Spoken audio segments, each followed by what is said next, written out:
And as they're dismissing, we can turn to Luke chapter 1, and I'll be referring to some incidences in Matthew as well, but I'm trying to mostly stick to Luke in the Gospel of Luke. So Luke chapter 1 to start.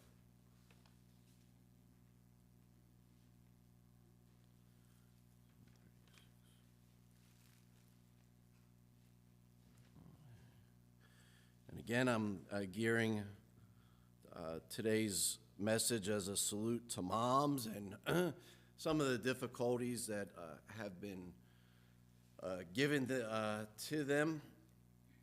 I was reading something as I'm searching around for some ideas for a message for Mother's Day. Just ask you moms to help understand us pastors. I read that the overwhelming consensus amongst pastors is that Mother's Day is the hardest day for sermon preparation, and I'm sure that Pastor Houts is the only other one in this congregation that can have an appreciation for that statement. Even read statements like the Wednesday before Mother's Day, there was a pastor's meeting, and the speaker just happened to ask the pastors, how many of you have a topic prepared for Mother's Day on Sunday? And none of them raised their hands. So just in the sense, not that they weren't going to speak on something, they just didn't know what to put together. But so it's hard when you're not in somebody else's shoes.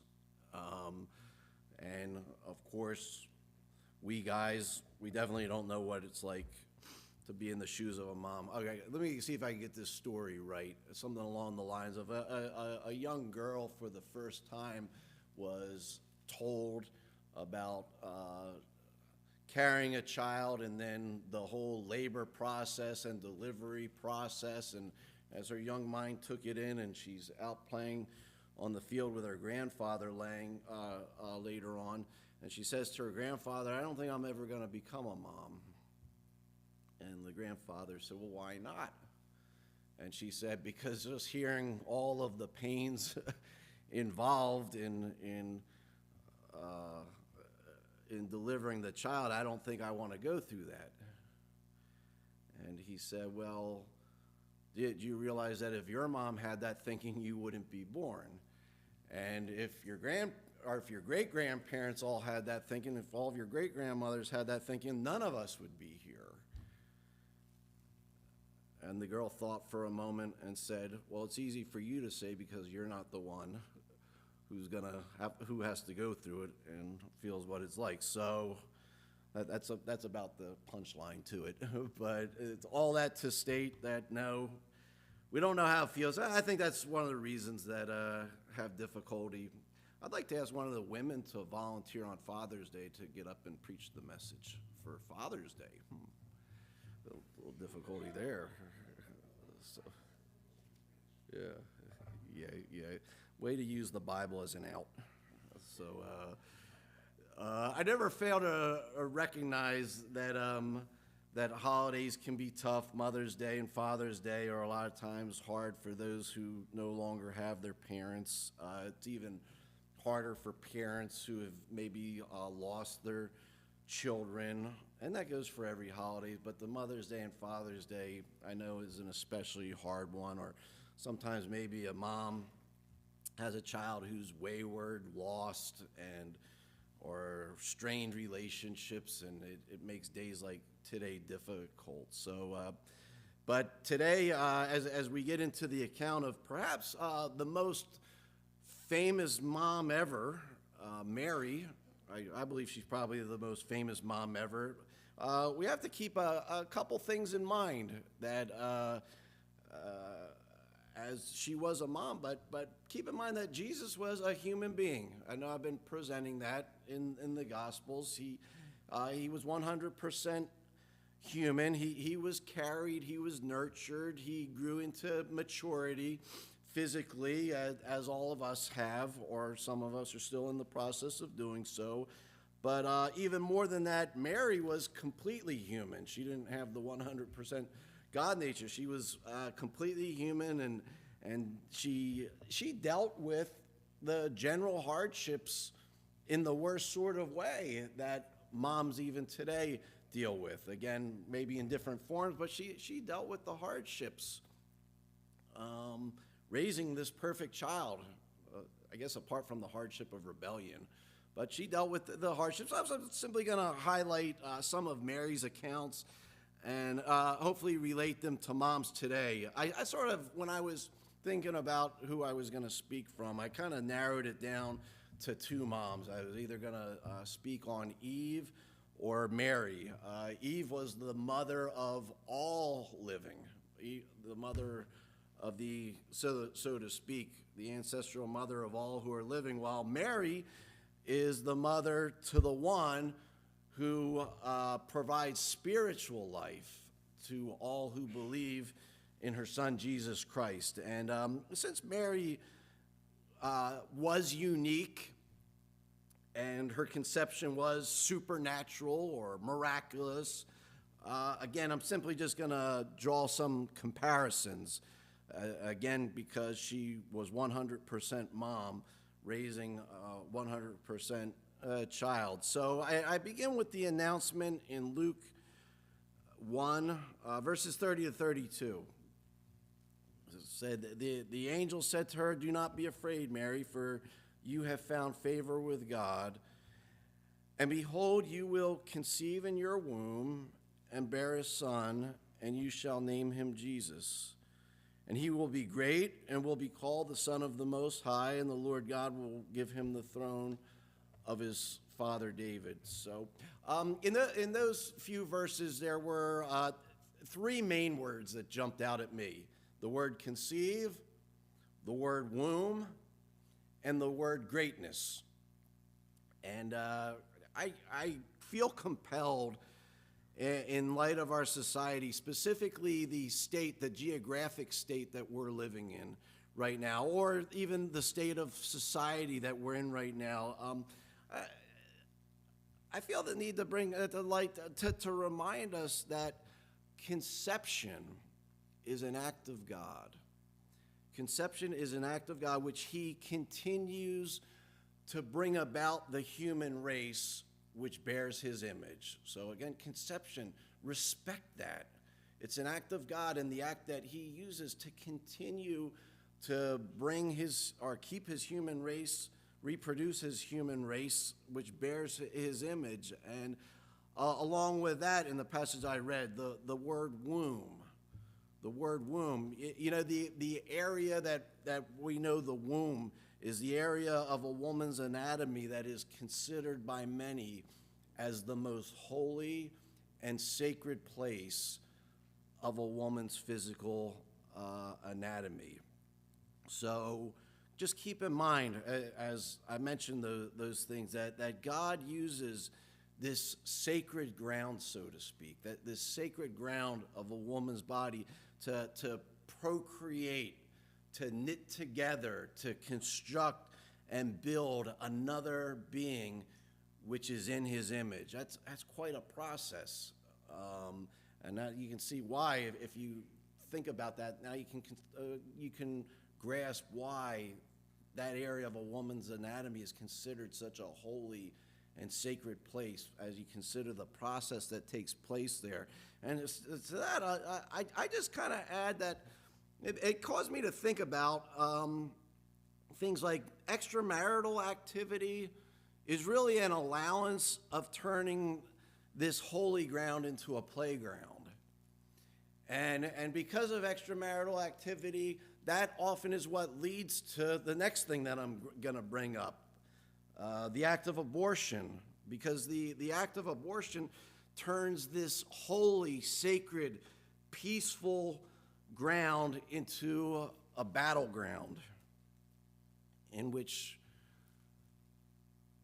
the image of God is brutally slaughtered by the millions. I think we need to begin to become more graphic just about what takes place physically, and more more graphic as far as the spiritual aspect of how horrendous the act of abortion, the slaughtering of little innocent lives is. That, stats show that more babies are killed through abortion in 1 year than the overall fatality rate in the Civil War, the battleground of the Civil War that took place in our land. So to try to grasp that if you're not aware, because Christians are not only growing indifferent and apathetic or prefer to remain ignorant on these things, but are becoming more and more permissive towards these things. And it's time for shepherds like me to continue to encourage our flocks to not let our hearts be hardened towards these issues and to bring them to light, because, again, Christians have a part in this overall decision making as far as what's going on in our land. So I'll leave it at that. But it is time to realize the greatness of human life, because as it says in the passage, he will be great.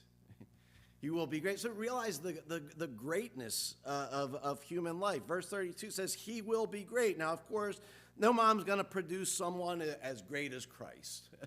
So I'm not going to try to compare the greatness, but God does have greatness planned for every child conceived. Look, if we're in his image and if we're knit and formed by God doesn't make things without meaning and without purpose. So greatness is God's plan for any child conceived. And I think it becomes mom's role to instill godly living, to help bring about that greatness in hopes that greatness for God will come about in the child that they're raising up. Moms are given that privilege to instill godly values that hopefully the child will become great for him. And just remember, what the world considers great may not be what God considers to be great. So, point number one. Number two, we see in Luke Jesus' humble birthplace. Think about, most of us know the setting. This isn't a Christmas message. It might sound a little like it because of where I'm coming from, but we see Jesus' humble birthplace over in Luke chapter 2, verse 6 to 7. It says, while they were there, the days were completed for her to give birth. And she gave birth to her firstborn son, and she wrapped him in clothes and laid him in a manger, because there was no room in the inn. Moms, you know this better, but even in Jesus' case, when the baby decided to drop, it was the most inconvenient time for mom and dad.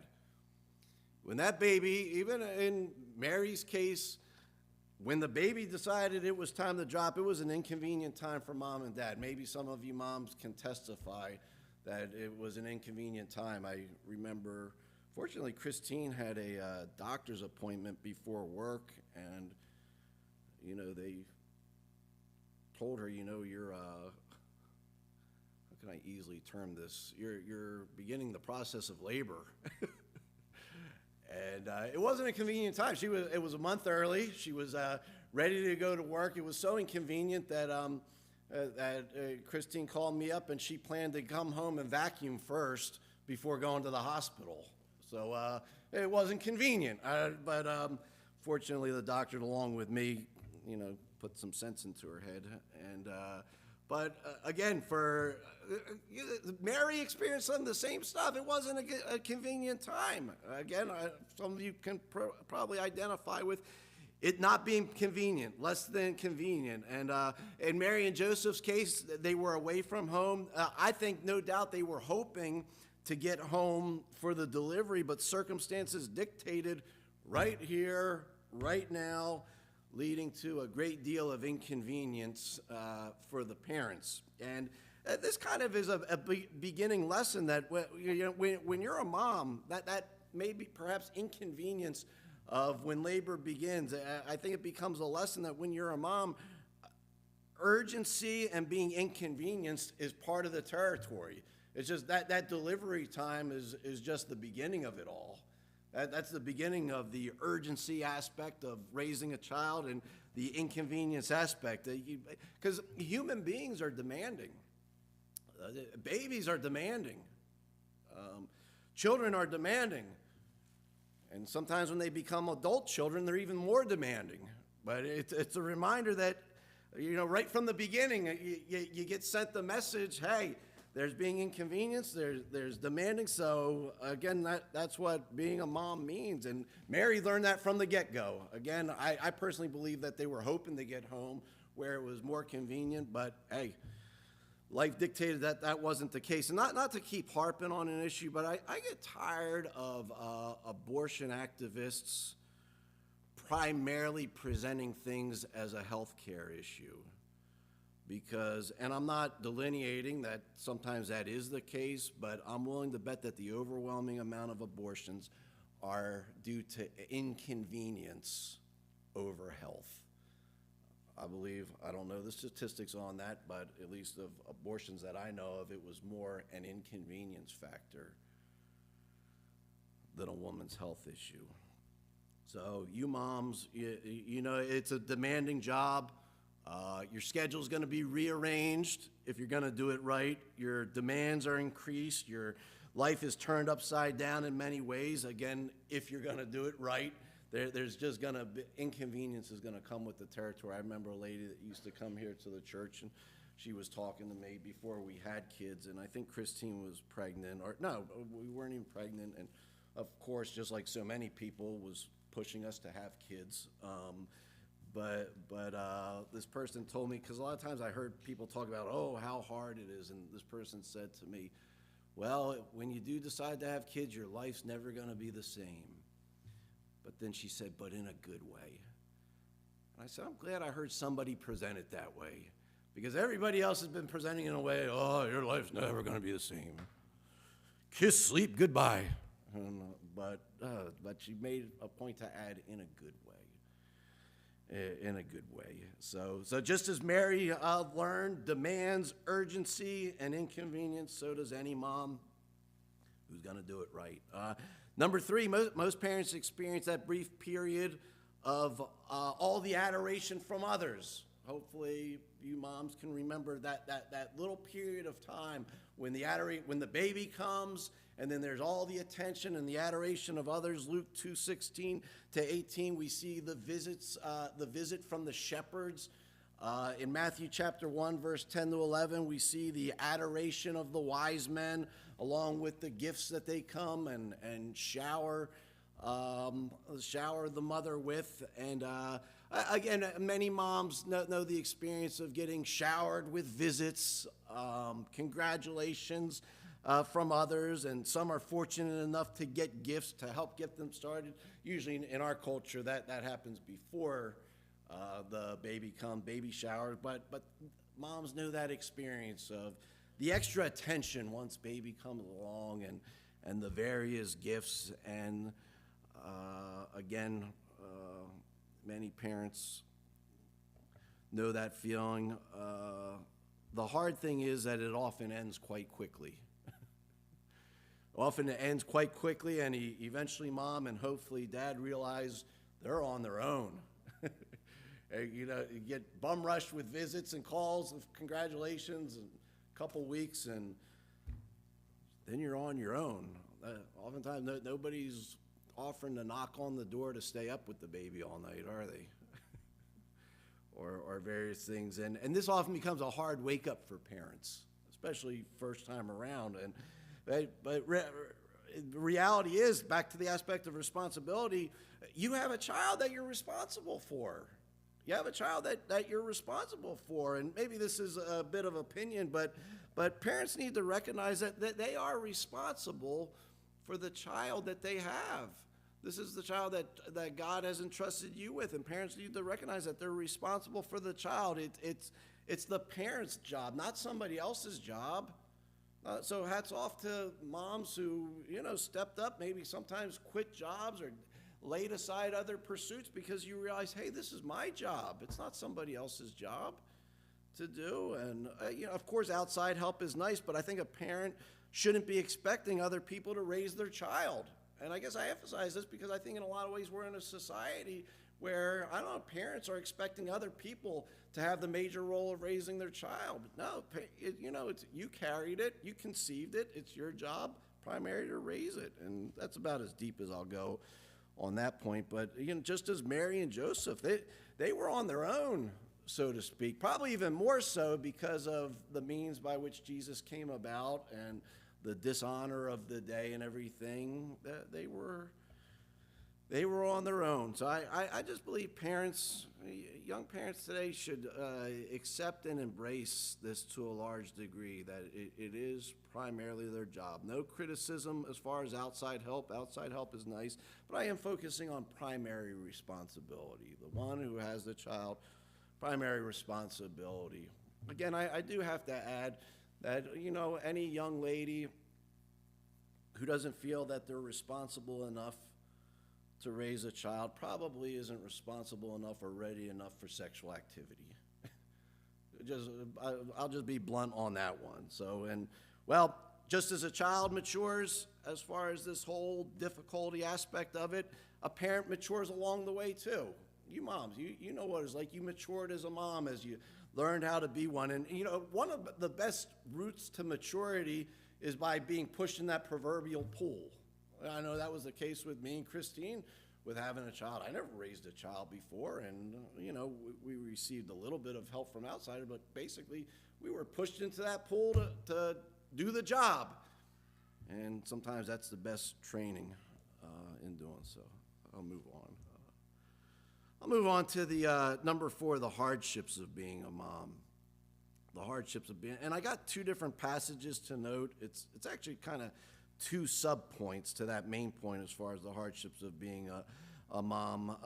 My first one is, I had to do a little digging in my thought to pull this out, but Luke chapter 2, verse 34 and 35,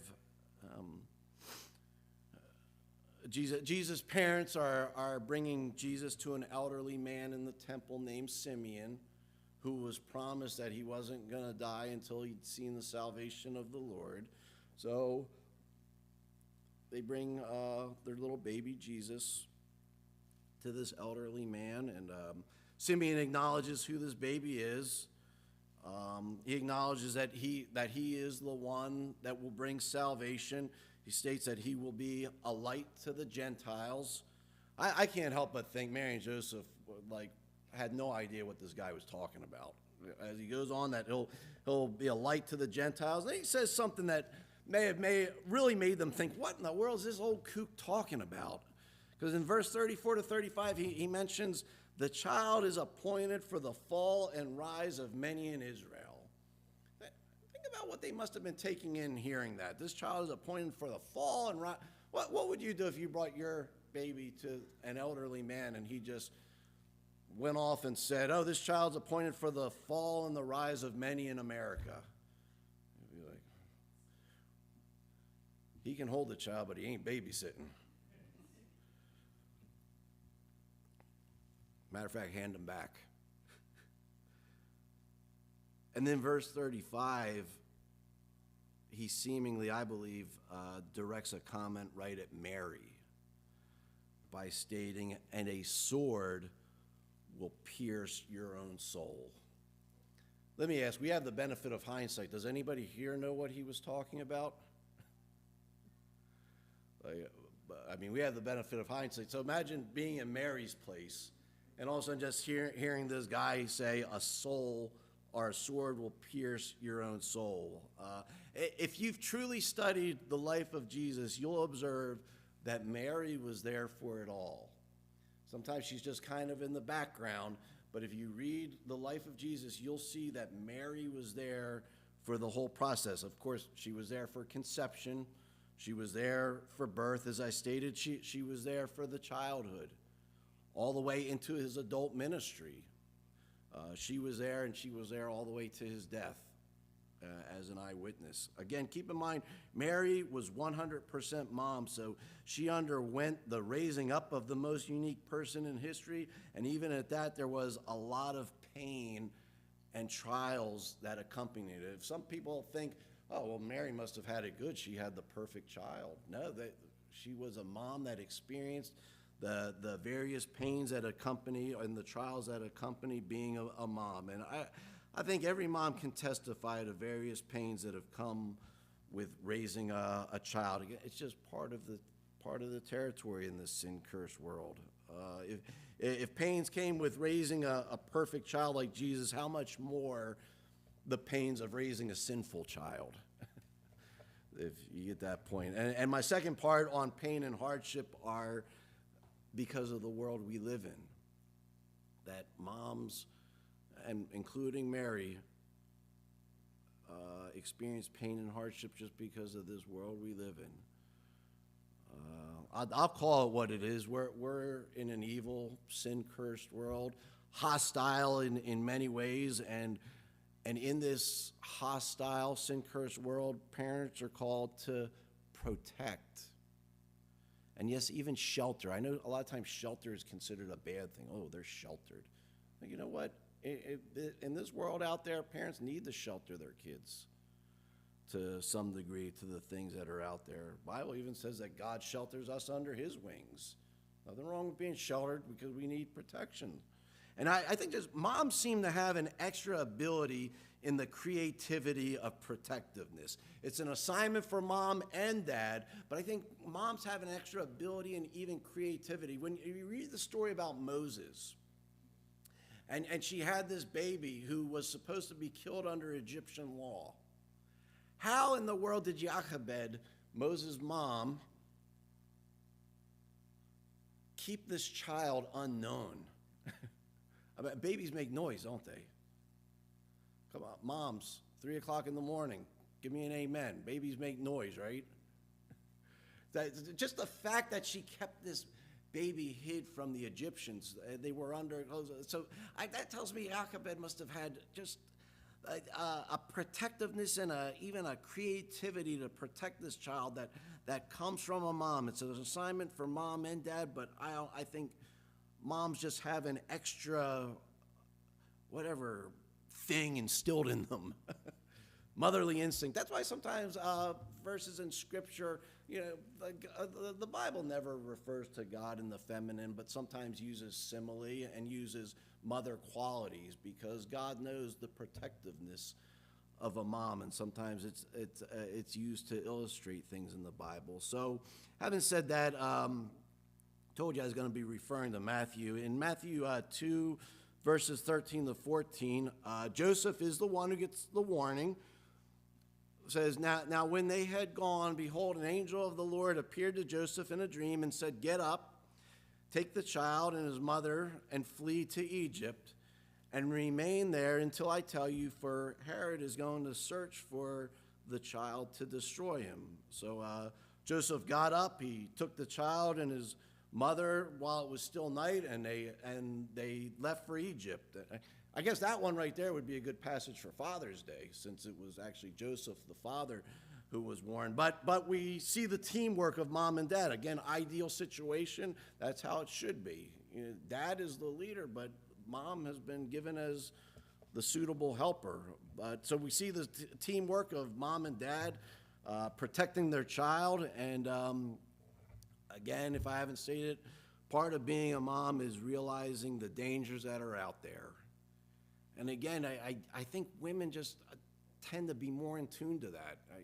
I know, especially as of late, I mean, I'm in tune to what's going on, but my wife has been shown she's even more in tune to just the dangers that are out there that our kids today are facing and attempting to destroy our children at different levels. This can come in the form of relatives. Maybe some of you can think of relatives that have bad influences. Even it almost seems like attempting to corrupt your children. Maybe some of you can identify with that, or many of you know about some of your child's friends who come along and try to disrupt what you've been teaching them and destroy them, so to speak, in various ways. And I might as well say it, some churches and its leaders have done a good job at ruining children and destroying even their spiritual well-being and their innocence. And certainly I can go on and on and on. Certainly our government and our schools are devising ways to spiritually destroy our children. Things going on in our government and our schools are set to destroy our children's mental, physical, and spiritual well-being. And moms are usually very much in tune to that. So just as Joseph and Mary had to flee to Egypt, we should always be open to God's guidance as far as different ways to protect our children. Think about it. They had the Son of God, and yet they had to take extreme action to protect this child by taking off to Egypt. So, and that can be hard, protecting our children from all kinds of influence out there. Sometimes moms have the tough role of saying, you can't hang around with that person anymore. They're a bad influence. I feel like they're corrupting you. Sometimes it may come down to, I got to pull you out of the school you're in because it's affecting you in a negative way. Again, I can go on and on about things many of you parents have already experienced, drastic moves that you had to make to protect the well-being of your children. Again, I state, if God had to rescue his Son from danger, how much more do we have to rescue our children from various dangers out there? All right, number 5, there's the pain of maturity, the pain of the child maturity, or as we might say, the letting go process. And the letting go thing is a process. It doesn't just happen all of a sudden, they're completely under you, then one day, boom, they're gone. No, letting go is a process as they grow up. And, I know it's hard watching them grow and seeing them begin to spread their wings. I'm experiencing the very early stages of that, seeing the wings starting to go and my child finding her own direction in certain ways. Well, Luke 2:48 to 49, we see the incident. Jesus was believed to be about 11, 12 years old, and he starts kind of taking his own flight, so to speak, as a child. He walked away from his parents. He entered the synagogue, and he was questioning the leaders there, and Mary had the struggle. She had a struggle with this stage as she saw her child kind of take his own direction.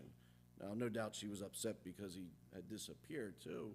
But she says to Jesus in Luke chapter 2, "Why have you treated us this way? Behold, your father and I have been looking anxiously for you." To which Jesus responded, "Why is it that you were looking for me? Did you not know that I had to be in my Father's house?" And I believe that in this incident, Jesus hit that phase of life that he was still under their care, but he was also taking the initiative of spreading his wings in the maturation process of a human being.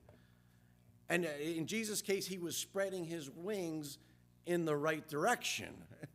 He took his own initiative not to go hang out where he shouldn't have been hanging out. He took the initiative to go to the synagogue and into God's house and talk to the leaders. And again, I know moms have the hardship. This is ties in with the hardship. They have the hardship of cutting that proverbial cord, but it's part of maturity. And again, I know it's hard for moms, and just a note to that I know a lot of you already have your kids out. Some still have them under your roof, but a note to that parents do have to expand freedom and liberties to their maturing child. And I don't know I'm speaking as a dad, and I'm even finding that to be hard. I'm finding it to be hard, but again, it's just part of raising a child. You have to begin to expand freedom and liberties to your maturing child, while at the same time making sure that baby bird is flying in the right direction. Look, when they're under your roof, you have to allow some flight, but you have to make sure that flight is in the right direction. If you see your child self-navigating into the things of God, that's when a parent needs to loosen the grip. All right, they're going in the right direction.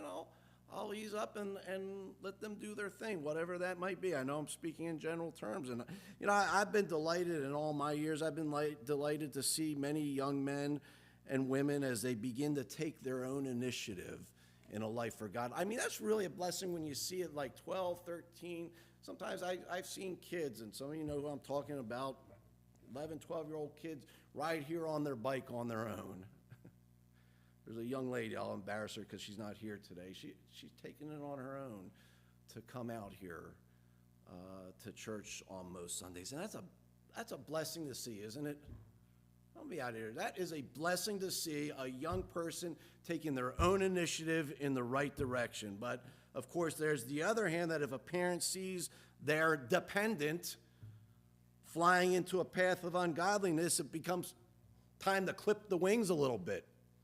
Yes, that is a hardship of a parent. Hardship of a parent is sometimes, putting the foot down if they see the flight going in a wrong direction. Yeah, I am a firm believer in your roof, your rules.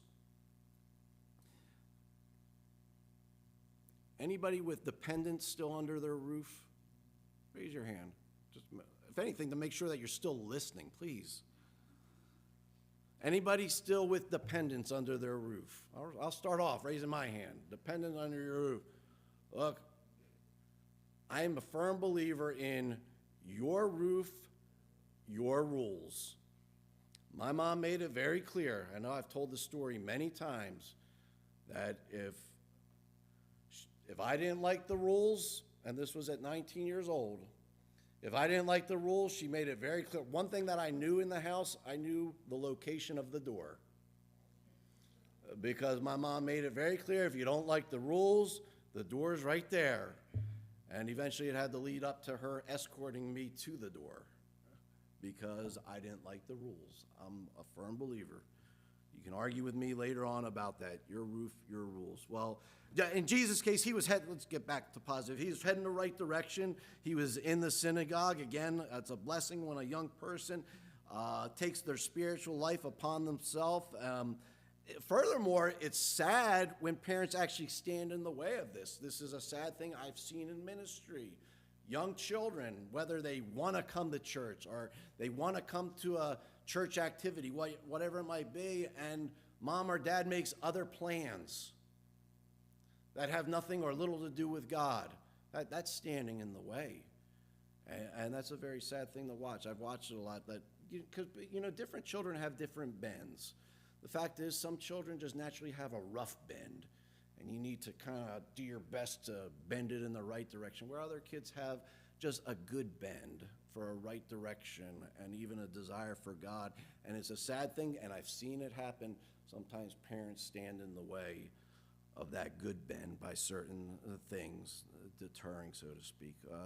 So to add to that point, as Jesus matured into full-bloom adult, Jesus' mom wasn't always on board with him, even when he was an adult. There was the time in Jesus' ministry she thought he went too far. So, whether the adult child is as right as Jesus was, or the adult child who's on their own but on a wrong path, mom has to learn to let go. And again, that's probably, as of all the hardships a mom's face, that's probably maybe the hardest, because especially when they're on their own, they have to live life for themselves. That's the ultimate time to, again, pardon the term, cut the cord. Again, it seems to be especially hard for moms. It was hard for Mary. Even though her son was on the right path, we see that she was conflicted about her child. And then, all right, finally, number 7. That's the part of the message you're looking to hear. Finally, 7, the number of completion.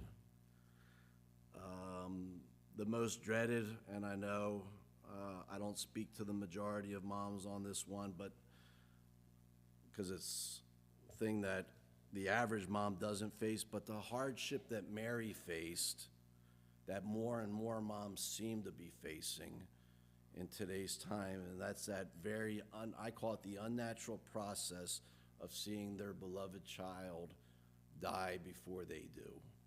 Again, Mary, the mom, had to experience that. Oftentimes evangelicals are guilty of downplaying Mary, and there's a reason why. But again, I'm just trying to let you know she was a mom just like you moms. Flesh and blood, human being. This was her son that she went through the whole process with. She was just as human, just as motherly as all of the moms in this room. And we see in John's gospel that this infamous mom was at the foot of Jesus Christ as he suffered and died on the cross.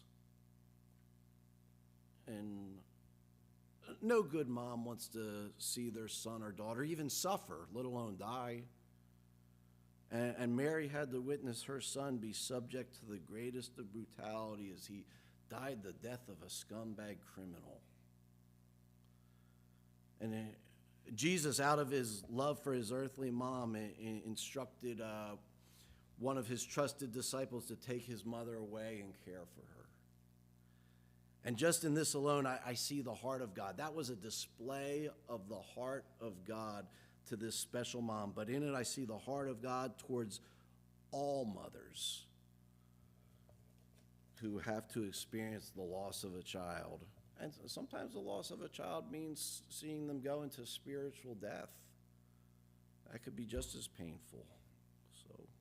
So with all of that, I come to a rather abrupt end by summarizing the fact that God has given a very special place in this world to moms. He used a very special mom to display this. So hopefully moms here today can feel a level of respect, a level of well-being, and maybe even encouragement, as I really just have highlighted with appreciation how hard of a job it can be. And Father, we just thank you for your design of the human race. We can't fathom completely why you do all the details that you do. But today I hope it's realized the special place, as sometimes people have criticized Christianity as being a chauvinistic religion. But even just we see in the account of Mary and Jesus, we realize how great of a role you have for women. Furthermore, the great role that you give women, those who are blessed to have children, the great role that you've given them in your whole process of life. So I pray that moms here today just experience just a feeling of extra special blessing to just know that you entrusted them with a great office and a great responsibility. Even if there's moms that are in pain today because of various reasons caused by their children, I still pray that there be a peace in realizing that you entrusted and gave a great role to them. So help there be a level of joy found in realizing this. So I pray for moms who still have children under their roof to continue to give them the strength and the guidance in caring for their children. I pray for moms who have their children no longer under their care, but again, I just pray for strength as far as there's even more concerns when that takes place. I pray for any moms who have children who are wayward and not walking with you, and just lift them up and give them strength and help them, Lord, to just know words of wisdom when they do talk to their children, and give them the strength,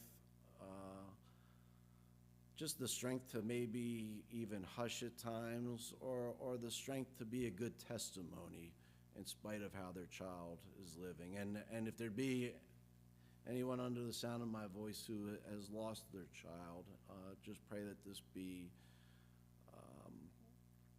a time where they can still have a calm and a peace and an extra level of strength in dealing with their loss. So again, we lift this special day up to you as we lift up a special duty and office to you in the name of our Lord and Savior Jesus Christ. And it's in his name I pray. Amen. Well, happy Mother's Day to all moms.